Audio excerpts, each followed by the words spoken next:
Hello, welcome everyone. Thank you so much for joining me and joining all of us. Thank you to Article and 8x8 for making this happen. Can everyone hear me okay? Give me a thumbs up if you can. Thumbs Perfect. up. We got Awesome. audio. Fabulous. My computer is a little farther away to make sure that you have a bigger screen and I can show you stuff. So I want to make sure I'm projecting. All my old theater skills are being used to project from my computer. So a little bit about me. My name is Julie Strange. I run Noshy. It's a small batch cookie company in Northern Virginia. I have a master's degree in library science, and I used to work in libraries, which I'm totally using right now by owning a cookie company. And so what we're going to do today is we're going to be baking off our double chocolate chip cookies. This is a recipe I kind of threw together for you guys specifically. We don't actually make these, except I make them at home. We just don't make them for Nashi all the time. So what I'm going to do is I'm going to run through kind of the ingredients and tools that you should have with you if you're baking along with us. You can always take notes for when you bake these later on. And this recipe will yield about 38 to 40 cookies, so you'll have plenty to freeze for later, or you can bake them all now and enjoy yourselves. If you are baking along, please turn your ovens on to 350 degrees to give them time to preheat until while we get everything ready.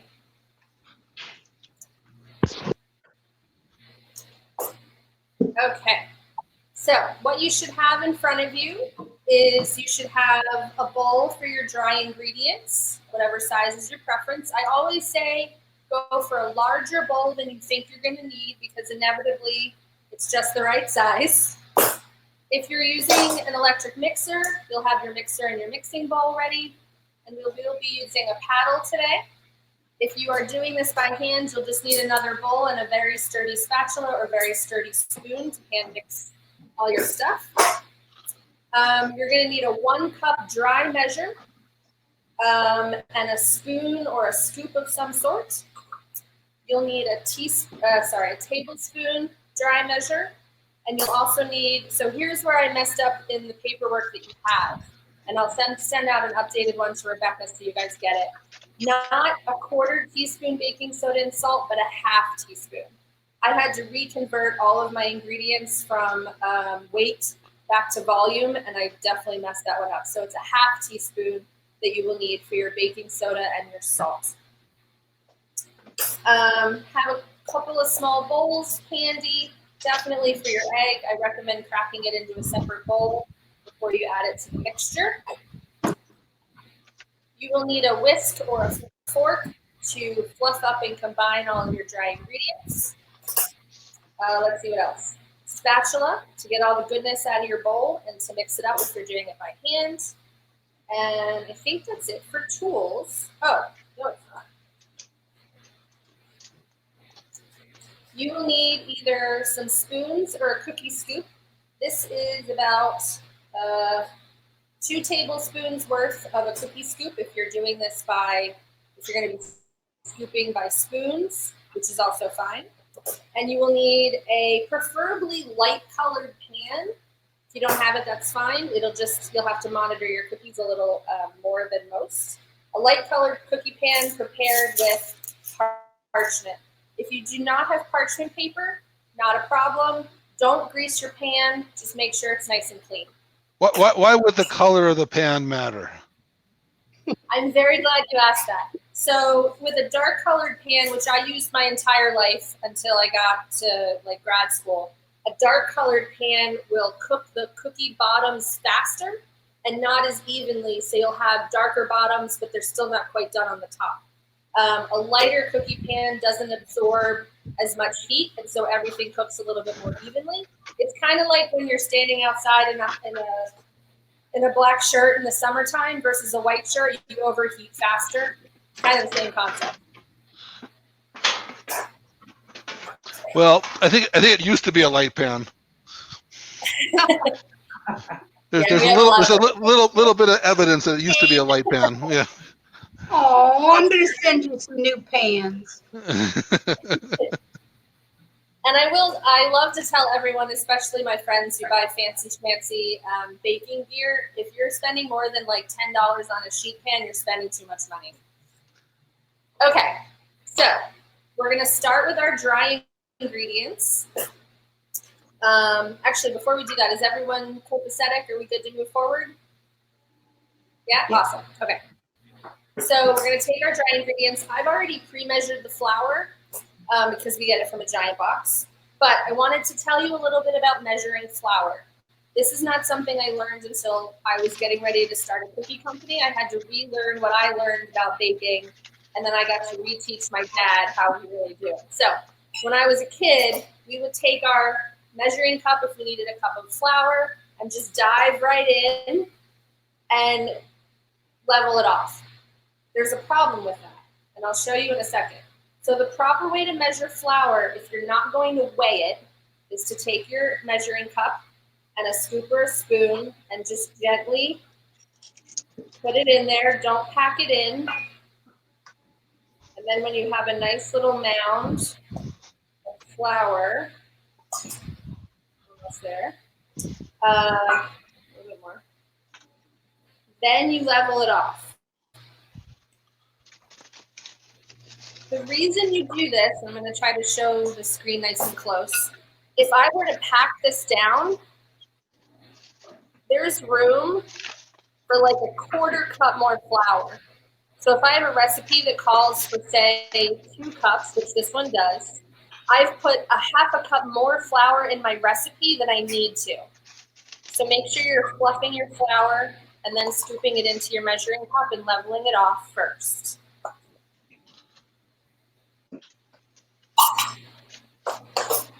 So once you have 2 cups of flour in your bowl, you're going to take your tablespoon and take a tablespoon worth of flour out. And that you can just dip your spoon in and kind of shake it around till it's level.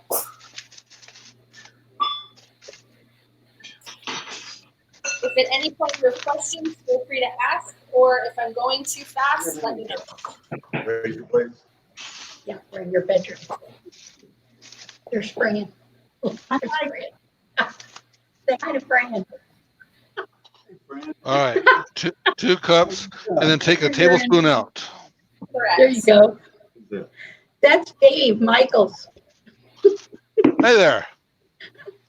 Look at he's All right. cracking me up. Okay, so we're going to move on to cocoa.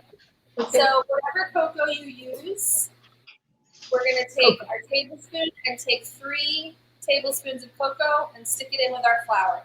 You can, if you really want to, do the same thing with the flour, or you can just go ahead and scoop it. And then just tap the side of your spoon to level it off.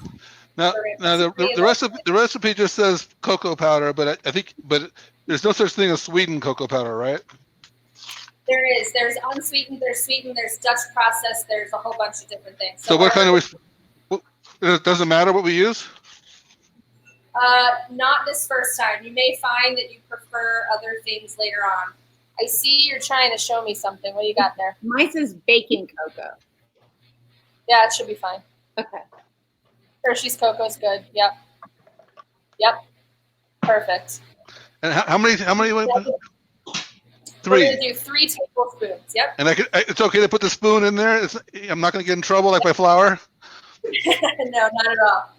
And I totally lost count of what we were doing, so I think I'm gonna have probably too much in mine, but that's okay. Too much chocolate's never a bad thing. I like the way you think. Okay. Now we're gonna do our baking soda. Now you guys probably have a orange box of baking soda. And this is the point where if you're following along with the recipe, it is wrong. You need a half a teaspoon, perfect. You need a half a teaspoon, not a quarter. Half a teaspoon of both baking soda and salt. And again, I'll make sure you guys get the updated recipe. So with the baking soda, just go ahead and scoop it on in and level it off. Usually there's some sort of flap on your box you can pull it against, or you can do it with a spoon or something outside. So a half of that. And we're going to do a half of salt. Of fine grain salt. Yeah, so I only specify, if you have table salt, that's perfect. If you've got coarse kosher salt, less perfect, but you can still use it. If you had salted butter, feel free to leave this step out. Ooh. Good.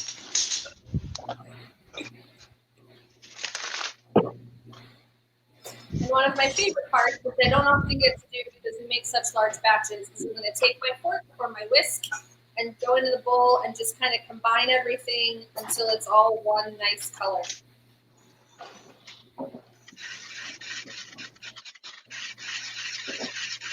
I kind of like to spin my bowl around while I do it. Oh, it's beautiful. So I lost count of my cocoa, so yours might be darker than mine, but it's going to be a fairly consistent color when you're finished. Oh, mine's way better than yours. Be more chocolatey. See, this is why we also weigh our ingredients, because then if we lose track, we just look at the scale and see where we are. That's a good idea. Sidebar, if you are interested in weighing your ingredients, there's two things to keep in mind. Most American cookbooks are not going to have things by weight. British cookbooks or international cookbooks will have things both weight and volume. I highly recommend looking into those. King Arthur Flour also has an excellent ingredient conversion website that you can print out. It has every possible ingredient you can think of and the conversions for weight, grams, volume, etc. You'll also going to need a scale. I like my digital scale. It's pretty cheap for that $40. If you decide to be a baker that's super fancy, you'll probably end up with one of these guys. Fran, I like where you have your camera. That's like a professional cooking show image. It is. I just wanted to hop on and say we are getting a couple more people on the call. If anybody just got on, you're not too late to join in. Julie, do you want to give them a real quick update, or do you want me to just tell them to do whatever? No, I don't have anything to tell them. So what we've done so far is if you're baking along, our ovens are preheated to 350. We've got some parchment paper or a clean pan on a sheet tray. And we have done all of our dry ingredients with the exception of the 1/4 teaspoon of baking soda and salt. If you have the paperwork in front of you, that is actually half a teaspoon, not a 1/4. And so now we're going to move on to our wet ingredients, which include your butter, your sugar, and your egg. So grab your mixing bowl or whatever bowl you're going to be mixing your stuff in if you're not using an electric mixer. I've already weighed out measured out all of my sugars. We're going to start with the butter. Put your butter in there. So I'm going to share my screen and show you what kind of butter you're looking for as far as softness, because we want you to use room temperature butter. So if you give me a second. And I don't have that.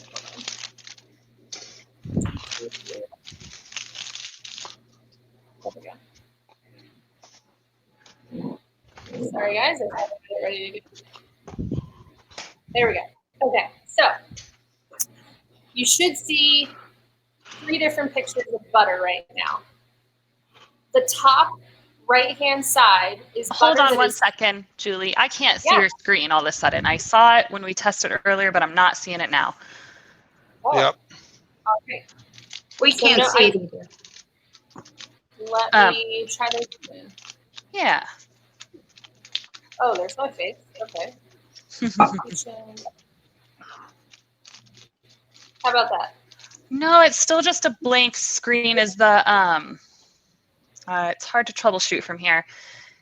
Are you sharing your entire screen, or are you sharing just where the picture is? I'm sharing the application the picture's in. I can do my whole screen and see if that changes. Yeah, let's try that. All right. Stay tuned. Hold on. Entire screen, share, butter. Yes. Still no luck. How do you feel about explaining it without a visual? I can do that. Okay, so I will also send this along after the call so you can see what I was trying to show you. Basically, if you have a stick of butter, actually let me turn this off because I'm still seeing butter.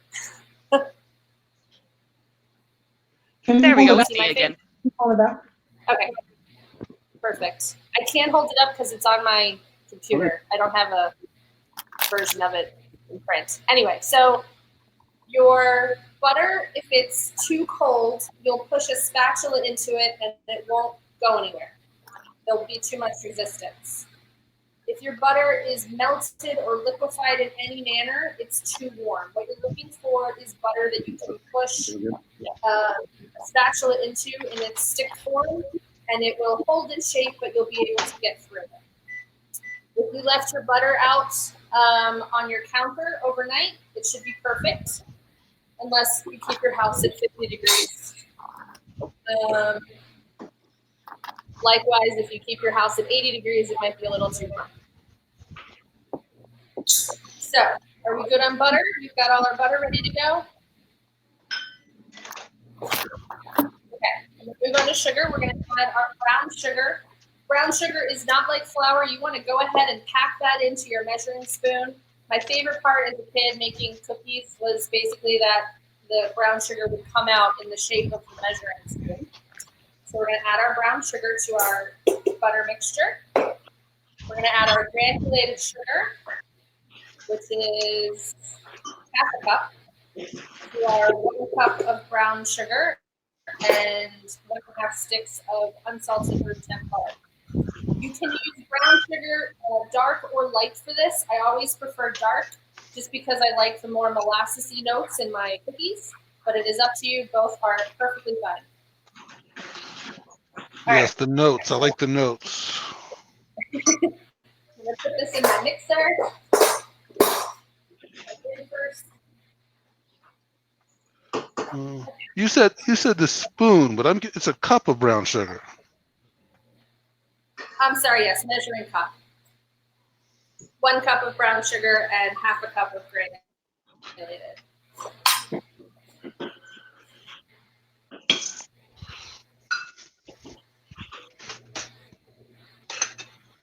So if you're doing this by hand, you're going to do it until it's nice and combined and fluffy.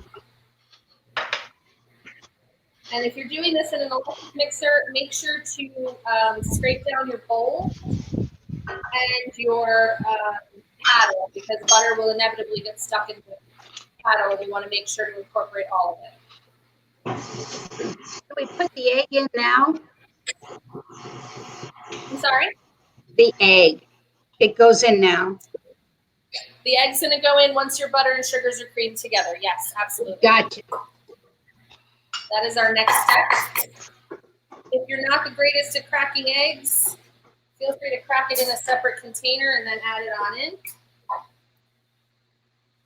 If in the future you ever want to use this recipe and do some different things with it, there are some notes on the back of your recipe that has some ideas on how to do that. I got fresh eggs. Ah, look at those. Those look great. Those are nice eggs.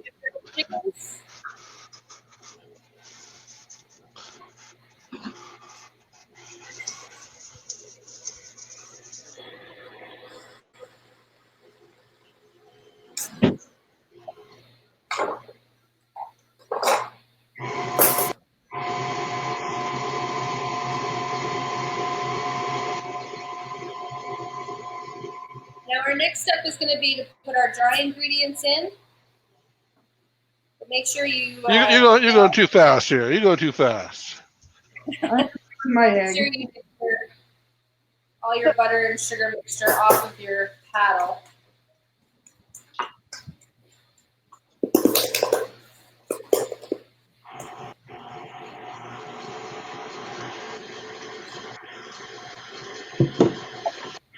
Now in creaming butter, if you want to start out at a low speed, that's great. But if you want to beat the daylights out of it, that's okay too.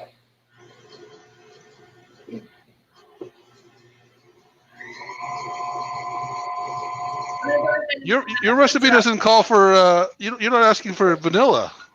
That is correct. I did not. Feel free to add it. You would add about a tablespoon or so.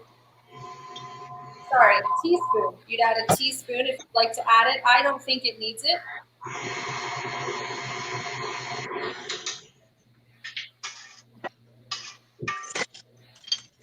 All right, once you've got that going, you've got your dry and your wet combined.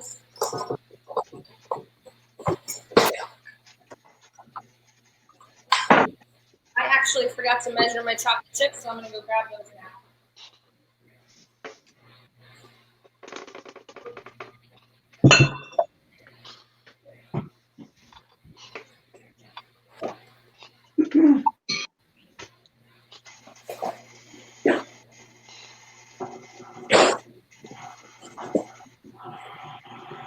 So I use mini chocolate chips. Feel free to use whatever size you like or that you have on hand.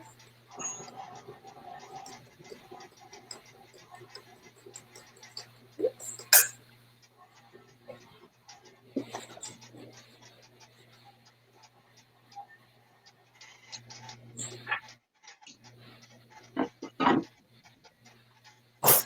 How's everybody doing?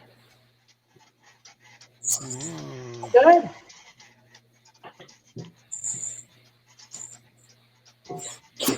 I'm making a pretty big mess over here. I'm not gonna lie. I'm not sure this is my skill set. I'm sure they're still going to taste amazing. That's what matters. Exactly. They don't have to look good. They just have to taste good. All right.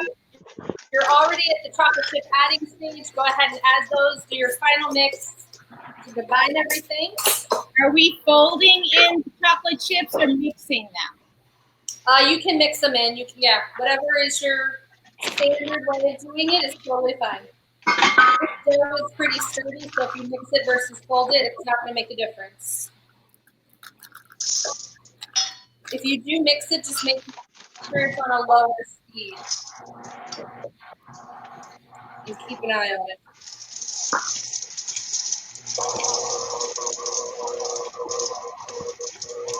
All right, so I've got some good looking dough over here. I don't know if you guys can see that. How's everybody doing over there?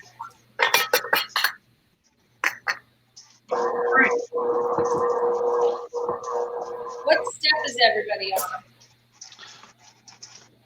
Eat. Taste I'm on it. the snacking step. Yeah, exactly. The snacking step, awesome. So I'm gonna go ahead and start scooping my cookies. My cookies are not gonna take as long to bake because I got that big commercial oven behind me. So I'm gonna get those in there to show You didn't put that on the list. I thought that might be a little too expensive. Is there a top and bottom to parchment paper? Or does it matter? If you have treated parchment paper and there's one slippier, wow. Side that is more slippery. There we go. That's the side that goes up. But typically, no. If you have a silk hat, you can use that. I don't like those, but there's nothing wrong with them. Or if it's a plain, clean tray. Any secret to the size and dropping? Like, are we good? Are you using a scoop? Yes. Little Yes. scoop. Perfect. Of course she is. So I have a 2 tablespoon scoop. It looks like yours might be the same size. And just make it flat. So you can make your balls whatever size you want. Mine are that big. If you want to make giant cookies, you can scoop a couple scoops and then combine those balls of dough together and make a bigger cookie. I gotta tell you, I sure like the cookies you made for me when I first started Vertical. They were amazing. I posted it on the website and everybody's like, wow, you found a good company. All right, so I'm going to put my cookies in. I've got a half sheet tray with 2, 4, 6, 8, 10, 12, 13, 15 on here. I'm going to go ahead and put these in. 15. Wow. He's good. Maybe I got too many on here. Maybe 3 is better per row. So they should be for a standard size pan that you probably have at home. I would say 3 across the short side is probably a good measure. Is that three metric or imperial? 3 individual. Just trying to keep up with you. Do I want the oven? Do I want the oven on convection or regular? Ooh, that's a great question. If you know your convection oven and you trust it, go ahead and put it on convection. You might want to drop the temp down a little bit.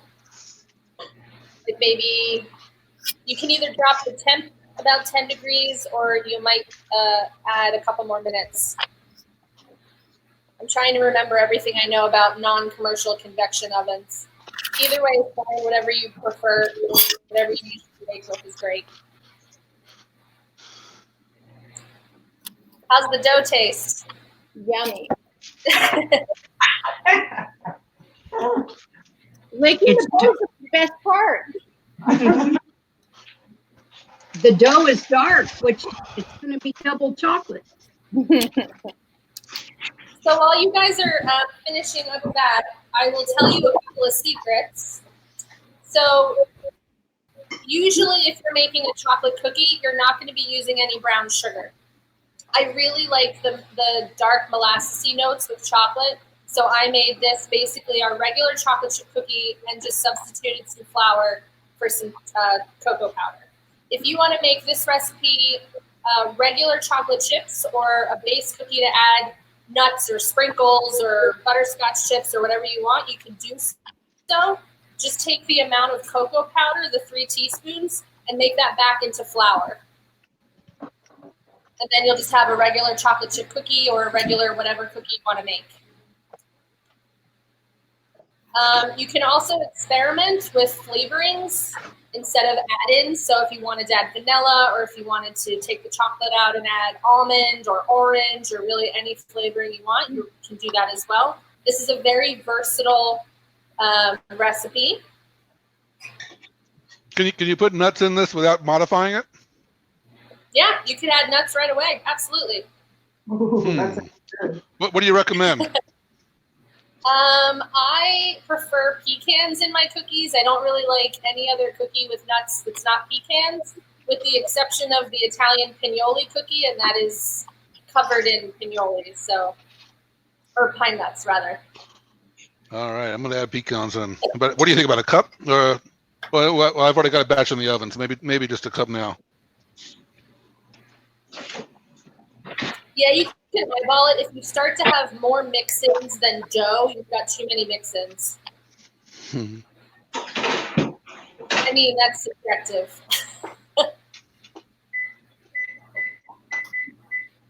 The more mix-ins you have, if your ratio is way off, the cookies aren't going to spread because there's not a lot of dough in there necessarily. But if you're baking at home, they're still going to taste great.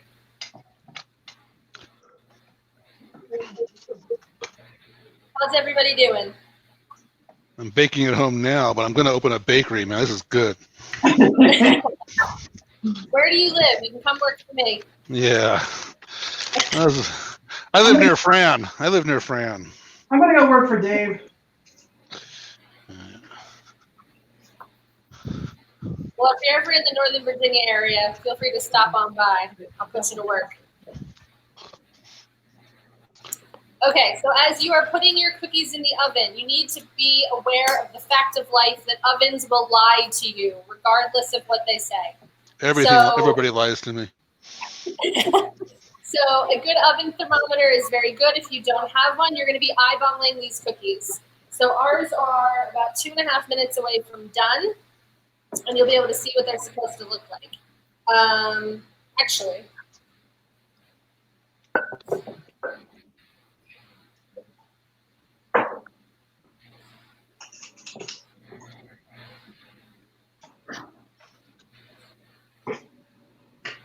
since this recipe is basically our chocolate chip cookies made to be a double chocolate chip cookie, I have some orders going out today, so I have some chocolate chip cookies ready.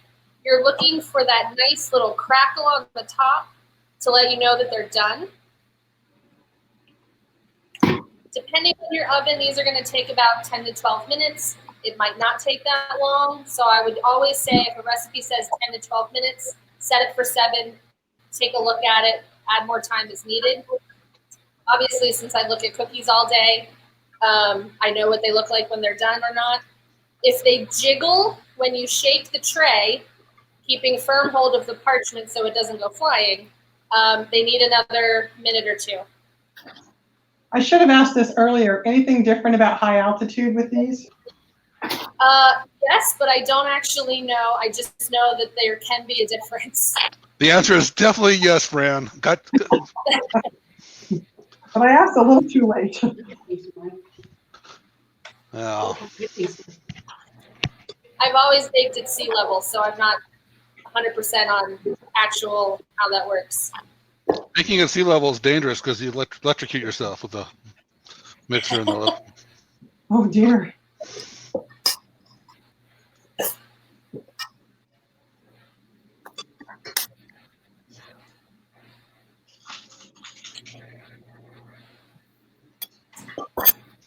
How you doing, Denise? Mine are in the oven. Yay. Excellent. So I'm pretty sure your cookies are going to come out of the oven after this call is over, depending on when we need to end it. Mine should be coming out in 22 seconds, assuming they don't need another minute. And you'll be able to see what they should look like.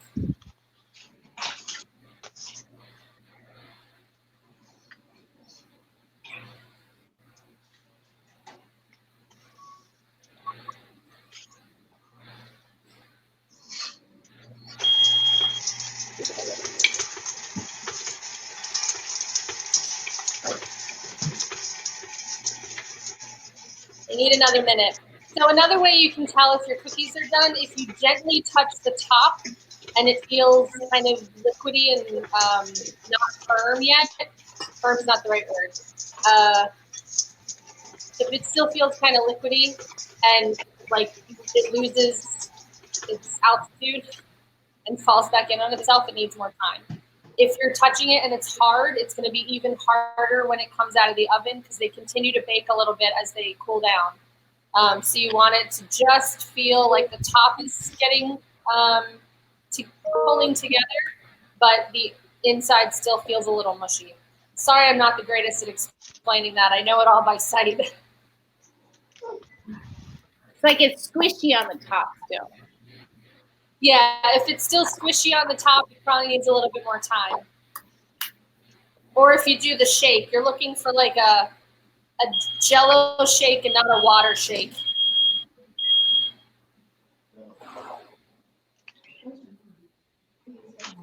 Well, I like the one-handed open door thing. That's cool. All right, so these are still hot and they're still a little jiggly, but this is what you're going to get when you're all done.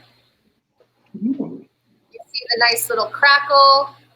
If I touch it, it's firm, but I can still tell it's not too firm. That's what you're looking for. And they're going to firm up a little more as they cool off, which I'm going to put down.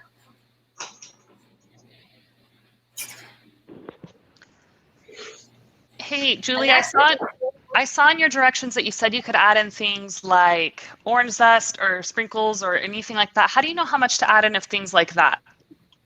So you can use the same guidelines with your chocolate chips. You can also eyeball it as you get better. You can put a little in. If it looks like there's more dough, like too much dough, or you want a little bit more, you should have a good spread of, say, sprinkles. But I think if you use the general for mix-ins, if you're doing chocolate chips and something else, you could do like a cup of chocolate chips and a half a cup of something else, or you can split it evenly. If you're doing something like a zest, I would say for this size batch, probably a teaspoon, maybe 2 teaspoons is plenty. And any sort of like vanilla or extract, if you want to add that, I would say a teaspoon is probably a good starting point. You can always add more if you want more flavoring. That's why it's also good to do like put the first couple in the oven and then taste them when they're cool, and then you can kind of put the rest of the add more things or tweak it a little bit before you add the rest of the oven.